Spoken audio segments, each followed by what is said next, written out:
Hi, and welcome to Sister Strong, a podcast and video series all about possibility. I'm your host, Betsy Wiersma. We made this podcast and video series so we could stand together, sister strong, through thick and thin, through anything, with great ideas, great women, insights, ideas, and just the chance to connect with positive energy and uplifting fun. Use these ideas for your toolkit, and maybe some of them will work, and there'll be something great for you to try on in your journey. Joining us on the show today is the amazing Paula Henry. And I describe her as, she was the gig economy before the gig economy was a name. She has gone from coast to coast in the United States, doing good wherever she has been, from organizing major events for cities to helping startups to helping charities to championing causes. She's got it all. And we're lucky that we get her today. So welcome, Paula. Hi, thanks, Betsy. Thanks for having me. So glad to have you on the show, because this is all about tactics and ideas. And one of the things we talk about is resilience when things change.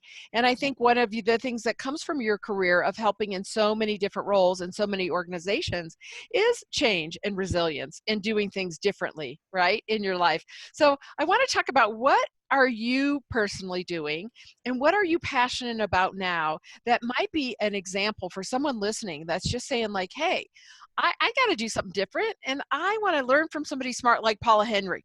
That's what they were saying. That's just what they were saying. Yeah. So, let's just talk a little bit about what are you excited about now, and what could that be for others to consider?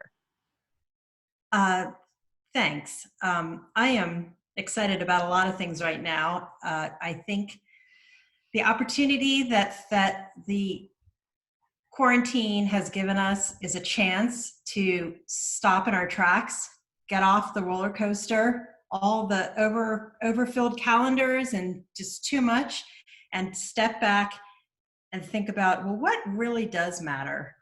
And when I think about what's been hard about being quarantined and what's been helpful, for me, part of it is context, remembering, being compassionate and reserving judgment, remembering that we're all in a different situation. I live here alone. I do have my 17-year-old kitty, thank goodness.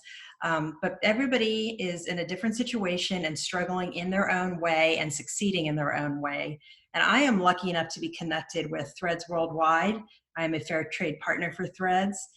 And their business model of creating a market for artisans in 8 developing nations is to gather women together to share the stories of the artisans, sell their jewelry in an environment that really thrives off the power of bringing women together, like Camp does.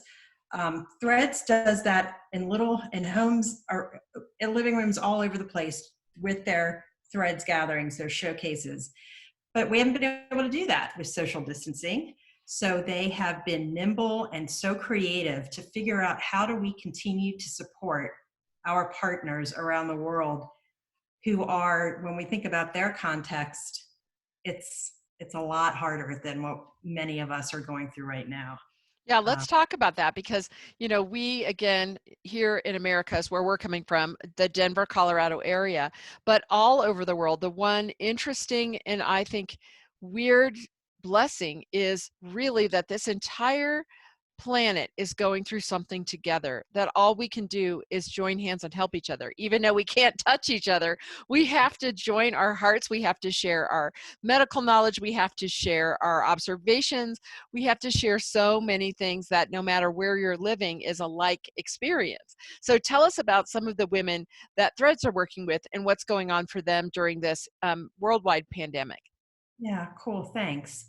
It is an extraordinary opportunity for us to find all the things we have in common and all the ways that we are connected and can help each other. So our leadership has been very actively reaching out to get updates from the women in the different countries. Some we have not heard back from. I don't believe we've heard from anyone in Ecuador, and I just read this morning that they are the hardest hit in Latin America. I don't really want to get into any of the details of what I read because I'll start crying. But We did hear from the folks in Guatemala who don't have large stores of food or medicines, don't have access to good health care, and their government is not supporting them through any kind of assistance. So they're really struggling. They're doing what they can. Women are trying to work from home who can. Their communication is not good. So we know the folks in Guatemala are struggling. We've heard from the women in Uganda that they're having to choose between hygiene and food. So do they buy soap or do they buy something to eat to feed their families? And our co-op there is actually stopped doing their work and they're helping to buy soap for their community. In India, there are 2 co-ops that have shut down, and they are using what resources they have to support the migrant workers who are having to walk on foot without food or medicine or any kind of supplies back to their hometowns. So our artisans are now using their materials to make masks, and they're making food, and they're distributing it. They're out in the streets distributing it to the workers. And India is a great example. You've probably seen on television, social distancing is a privilege, and it's not one that's available to a lot of people in the very populated areas of India. So I think these stories really help give me perspective. If I think I'm having a bad day, it's okay. Maybe I am. Acknowledge it. But then put that into context and realize that I'm really not having a very bad day. Well, what I love about you is you've turned this into action. So during this time that's different, and we do have social distancing or more time on our hands, and we do have, this global challenge going on, you have turned that into passion to help these people. So let's talk a little bit more about Threads Worldwide and how you guys have nimbly moved into a virtual community with virtual parties, and my favorite, the fantastic bundles that have been coming together to support the world, which of course I have been buying from you. So tell everyone about how they can know about Threads, how they can get involved with virtual parties with you, and how this might be a bright part of their day. Awesome, thanks. We did very quickly shift into how can we effectively still make connections with women and tell the stories effectively, let them see the beauty and the quality and the meaning behind the pieces of jewelry virtually. So we've been experimenting with different technologies. I will just go ahead and say some of the younger folks are having a better time of that than me. This is a big learning curve for me to do any of this live stuff, but we're doing it. And I now have hosted a couple of virtual showcases and am able to reach a broader audience in the end because of that, right? So now I can have people participate and support Threads from all over the country, not just here in Denver. So in that way, we are broadening our impact in a whole new vein that we didn't know was possible. So if it's okay, I'd like to tell a couple of the stories and then what we specifically have been doing to help these women. I already talked about what's going on in India. The women in our co-op there are survivors of sex trafficking, sexual violence, other human rights abuses.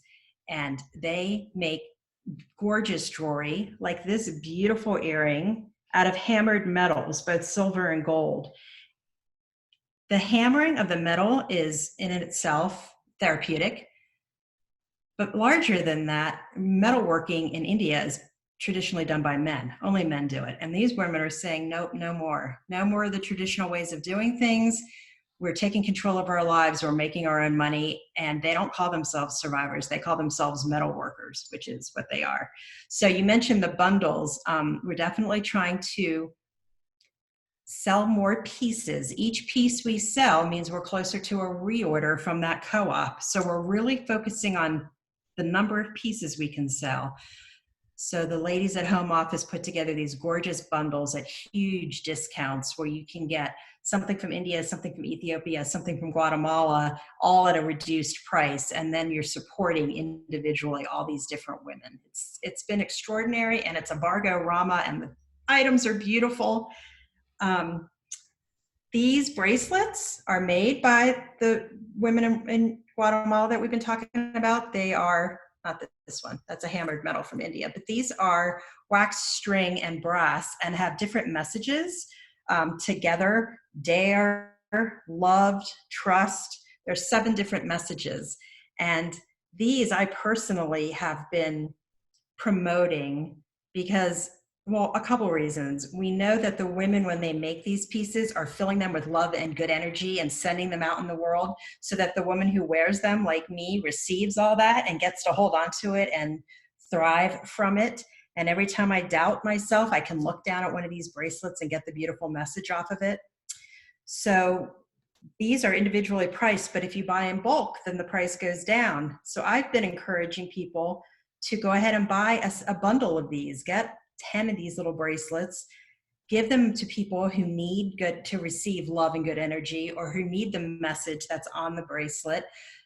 Use these as gifts for the mail carrier and the lady who's been helping, the neighbor who's been helping you, or buy 10 of them and send them to the nursing home that takes care of your dad and give them out to the nursing staff so they get some of that good energy too. I think it's a simple way to support yourself and your people around you that are important to you, and of course these artisans that need us so badly. Well, I love that because, this is all about what we can do to help ourselves and what we can do to help the world. And so I think that that is a great example of getting a gift that keeps on giving and sharing that with everyone that you personally can affect. Will you please tell people, Paula, how to find you and how to connect with you? Because I'm thinking I need a stack of those bracelets myself. So how do they find you, please? Threadspaula@gmail.com.